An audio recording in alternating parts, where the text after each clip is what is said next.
Vị lãnh tụ vĩ đại của đất nước Việt Nam, Bác ơi tim bác mênh mông thế, ôm cả non sông mọi kiếp người. Và cũng giờ phút này đây, một giây phút để thật sự ý nghĩa, chúng ta nhớ về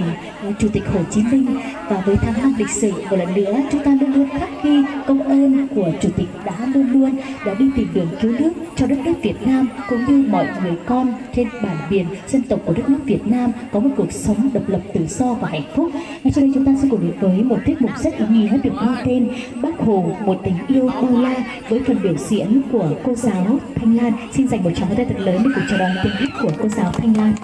Hãy subscribe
Vâng ạ, xin được cảm ơn cô giáo Thanh Lan với những ca từ thật ngọt ngào để ca ngợi về Chủ tịch Hồ Chí Minh muôn vàn kính yêu của chúng ta. Vâng, kính thưa quý vị, nhà thơ người Dao Triệu Kim Văn đã viết: có dân tộc nào như người Mông hỡi em, sống trên đá đợi bạn tình trên đá, hiếm hoi lên cây thành tiếng hát thành lời. Vâng, người Mông với nét đặc thù rất đặc trưng của mình, với chiều cao đo bằng mặt trời và ngọn núi đã tạo nên cho mình một không gian thật thoáng đãng và riêng biệt. Và chính từ đây những khúc hát của những người Mông được cất lên theo những điệu dân ca thật là đặc biệt. Và trong ngày vui của ngày hội Ái Mận năm 2022 ngày hôm nay, những lời ca ơn Đảng ơn Bác đã được cất lên bằng những làn điệu dân ca tự xia thật ngọt ngào. Xin gửi đến quý vị cùng toàn thể bà con một tiết mục dân ca Hơ Mông Cự Xia ơn Đảng do nghệ nhân Cự Y Mái biểu diễn. Trân trọng kính mời quý vị sẽ cùng thưởng thức tiết mục này.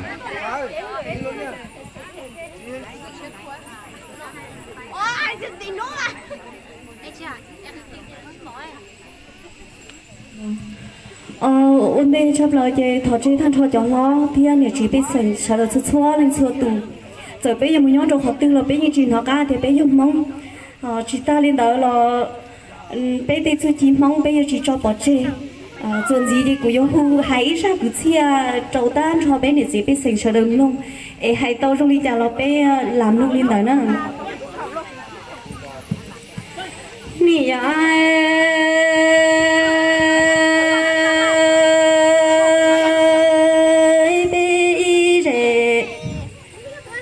trong mong nhà nó lu tê chờ tia tu lỡ tu tia lo bê tư mò ta mê tu chờ hòn đau tròn chạy chờ ta nhà nó bê yo trong tua lu tê chờ tia họ tu yu yang nhớ lo chi bu ti nhà nó bê nhà chi rể họ trong li yo tang cho lu tê lu chờ nhau cha đủ tua xin đi ở nhà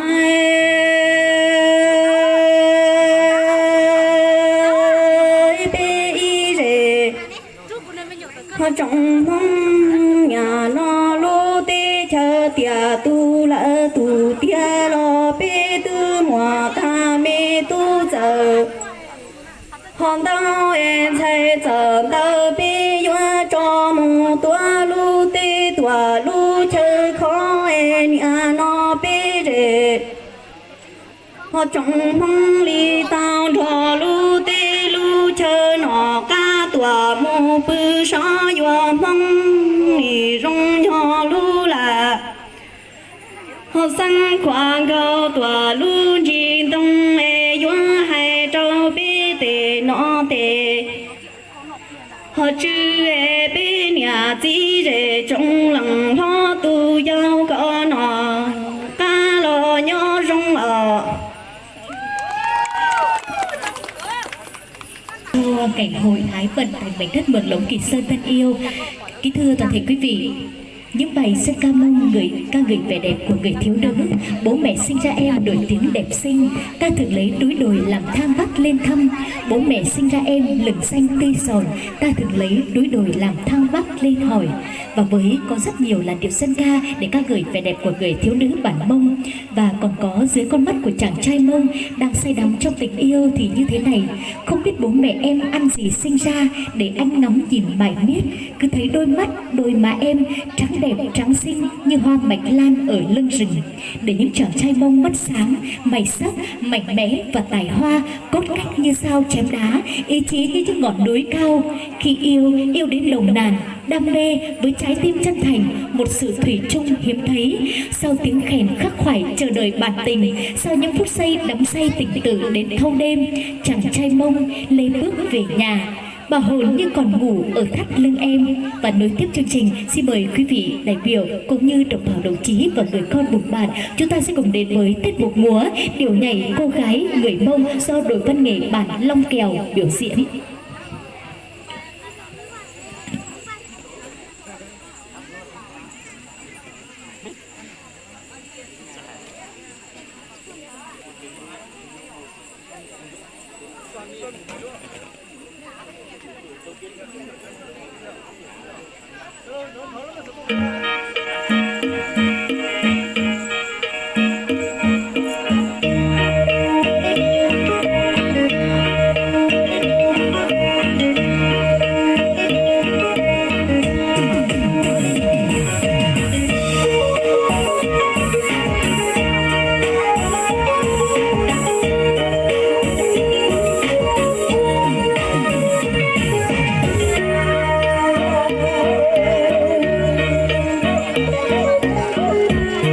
nhỏ gió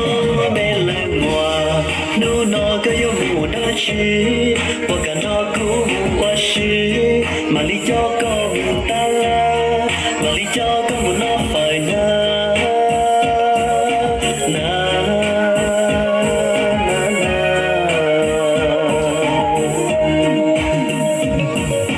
ôi cha coi yêu hay hay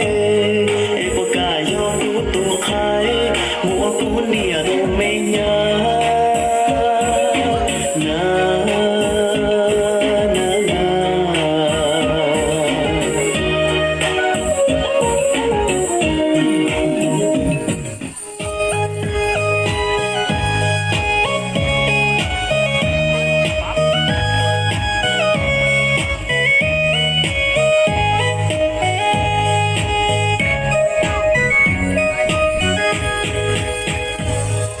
rồng lúa xa tàu dù lo giờ về hãy mong mong mong đâu già qua rong rong nhỏ giờ về mong lo lần để xong giờ về mong sao đời cho chi tàu tre giờ về mong lý tu chỉ kể chạy đã khua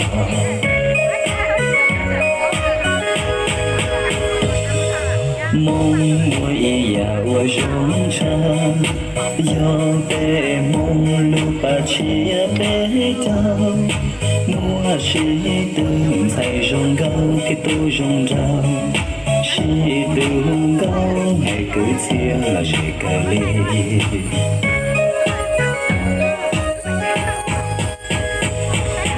mong lu ba chia bé trao trên chúa đau và lo dễ cha nó ý ya tới yo cho nhu từ xin thảo rong chia cha cha kia chỉ sâu cứ sâu thì ôi thuyền mong để mong nhỏ khó cứ làm cho cam rong si tu tê mơ cho ý tu bông cá mơ tu lo lộn cho phía bề giao tàu cầu thiên mong dù chỉ đời bề hay nên mong thia vừa chỉ lo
trong quá ta miền đông xuân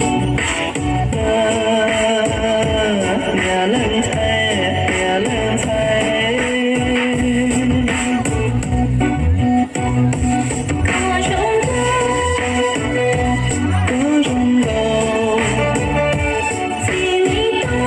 đó cho em đến đưa đời cùng đưa ta có trong đầu nhà lên thay hãy cứ phía sống cùng ao cùng đua xe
những cô gái thơ mông của bản Mường Lống 2.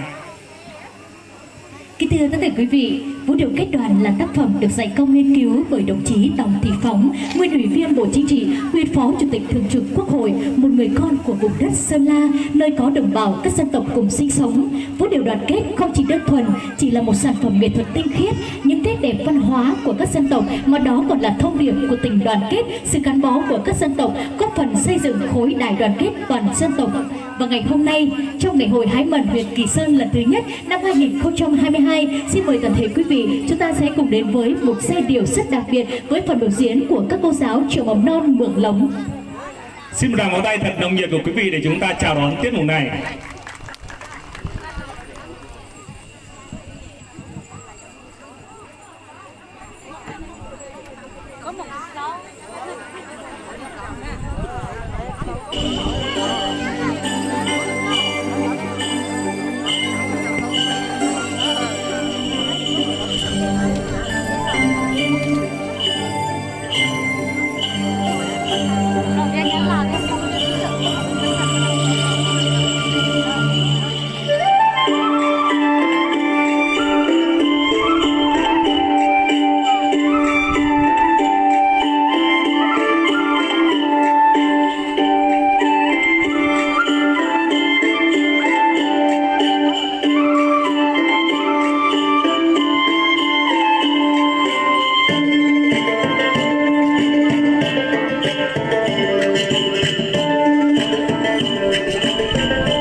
chiến rung lòng ta tiếng cười thay lời chào vòng xe hoa bao màu sắc tươi vui làm mọi người hân hoan mừng quê hương đã được mùa ta chúc nhau bao lời thương lời nhớ trong niềm tin về mùa xuân tương lai.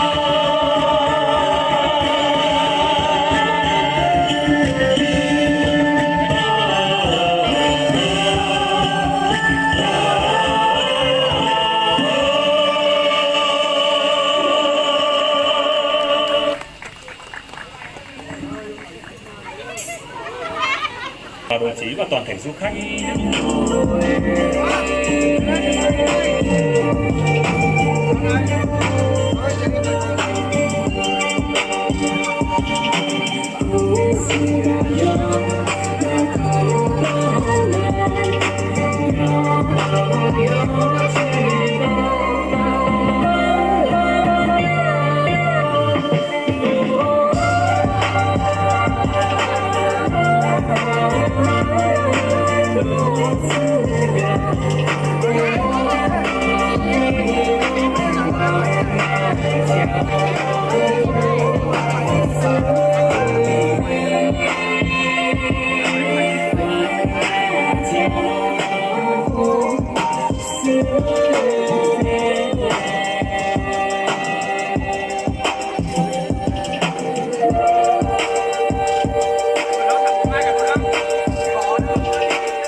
Sau khi chính thức thành hội thì mình tất cả gửi thông tin